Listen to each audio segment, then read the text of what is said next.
नमस्कार, मी एकता life of Maugham चॅनलमध्ये तुमचं स्वागत करते। आज आपण करणार आहोत बेकरी स्टाईल रवा केक। अगदी अचूक प्रमाणासह ही रेसिपी मी तुमच्यासोबत शेअर केली आहे।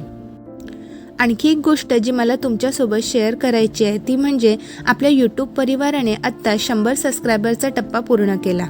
माझ्या प्रत्येक नातेवाईकाचे, मित्रमैत्रिणींचे आणि ज्यांनी माझा चॅनल इतरांनाही सुचवला अशा प्रत्येकाचे मी मनापासून आभार मानते। ही तर फक्त सुरुवात आहे, यापुढेही तुमचं प्रेम आणि साथ असंच कायम राहू द्या। Thank you so much. गप्पा तर होतच राहतील, चला आपण रेसिपीला सुरुवात करूया। रवा केक करण्यासाठी सर्वात आधी आपण एक वाटी फिक्स करू, ज्या वाटीने आपण सगळे प्रमाण घेणार आहोत। एका बाउलमध्ये आपण 1 वाटी दूध घेणार आहोत। आता त्याच वाटीने पाऊण वाटी इथे मी दही घेते। आता इथे 1 वाटी मी साखर घेते। हे सर्व मिश्रण आपण थोडं मिक्स करून घेऊया। तुम्हीही या प्रकारे जर केक केलात तर तुमचा केक कधीही फेल जाणार नाही। आता यामध्ये 2 वाटी आपण रवा घालणार आहोत। पाऊण वाटी इथे तेलही मी त्यामध्येच ॲड केलं। आता हे सर्व आपण व्यवस्थित मिक्स करून घेऊया। 2 वाटी रव्यासाठी 1 वाटी साखर पुरेशी होते, व्यवस्थित गोड होते। पण जर तुम्हाला खूप जास्त गोड खायला आवडत असेल तर तुम्ही अजून थोडी साखर त्यामध्ये ॲड करू शकता। इथे तुम्हाला खरं सांगू का, इथे हँड मिक्सरने हे सर्व मिक्स करणं खूप वेळ लागतो, त्यामुळे आता इथे मी इलेक्ट्रिक मिक्सरचा वापर करणार आहे। जर तुमच्याकडे इलेक्ट्रिक मिक्सर नसेल ना तर तुम्ही हे सर्व मिश्रण जे आहे ना ते मिक्सरला एकदा छान फिरवून घ्या, ते लगेच फेटून तयार होईल। हे फेटून झालंय। आता बाजूला लागलेलं सर्व चमचनी एकत्र करून घेतलं आणि आता हे जे आपल्याला मिश्रण आहे हे 10 मिनिटं असंच ठेवून द्यायचं आहे। म्हणजे आपण जो त्यामध्ये रवा घेतलेला आहे ना तो रवा दूध ॲब्सॉर्ब करेल आणि छान फुललेला होईल। 10 मिनिटांनंतर आता आपण बघूया आपलं मिश्रण किती घट्ट आहे। हे पहा, अगदी घट्ट असं आहे। ह्याच्यामध्ये मी फक्त 2 ते 3 टेबलस्पून दूध वापरते। हे मिश्रण थोडंसं आपल्याला सैलसर करायचं आहे, खूप नाही, अगदी थोडंसं मी ह्यामध्ये दूध घालून घेतलं आणि असं सैलसर करून घेतलं। आता यामध्ये आपण 1 चमच बेकिंग पावडर घालणार आहोत आणि साधारण अर्धा चमच बेकिंग सोडा घालणार आहोत।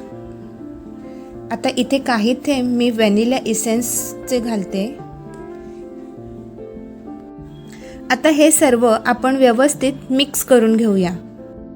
आता आपण बेकिंगची तयारी करूया।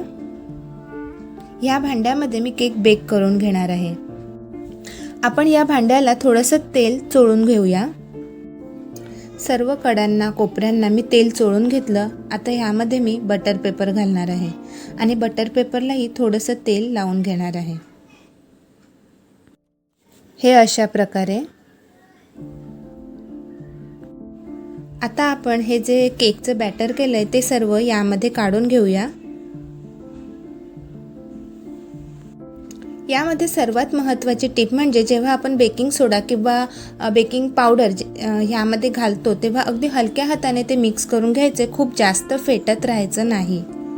कारण बेकिंग सोडा आणि पावडर टाकल्यानंतर ते लगेच आपलं काम करतात आणि त्याच्यात एअर बबल्स तयार करतात आणि त्यामुळेच आपला केक नरम आणि स्पंजी होतो।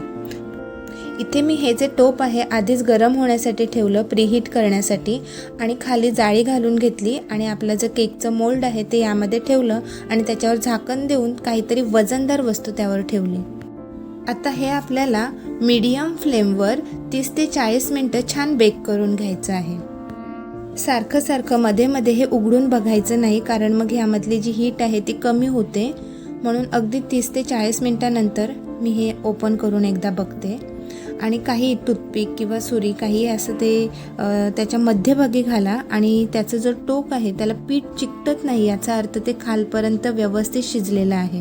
हे छान व्यवस्थित शिजलेलं आहे। आता आपल्याला हे गरम गरम डिमोल्ड करायचं नाही, त्याला थंड होऊन द्यायचं आहे। साधारणपणे 15 ते 20 मिनिटांनंतर मी त्याच्या अशा कडा मोकळ्या करून घेतल्या, या अशा प्रकारे। आणि एका प्लेटमध्ये हे जे मोल्ड आहे ते उपडं करून त्यावर थोडंसं टॅप टॅप केलं आणि केक लगेच अलगदच बाहेर आला. हा पहा अशा प्रकारे.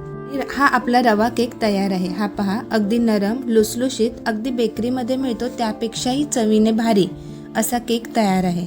हा पहा अगदी मऊ नरमसूद असा झालेला आहे. कापतानाच तुम्हाला लक्षात येत असेल की किती नरम आणि मऊ असा झालेला आहे. तुम्हीही ट्राय करून नक्की पहा आणि व्हिडिओ आवडले असेल तर लाईक, शेअर आणि सबस्क्राईब करा. तसेच तुम्हाला माझ्याकडून अजून कोणकोणत्या रेसिपीज बघायला आवडतील याचे सजेशनसुद्धा तुम्ही मला देऊ शकता. Thanks for watching.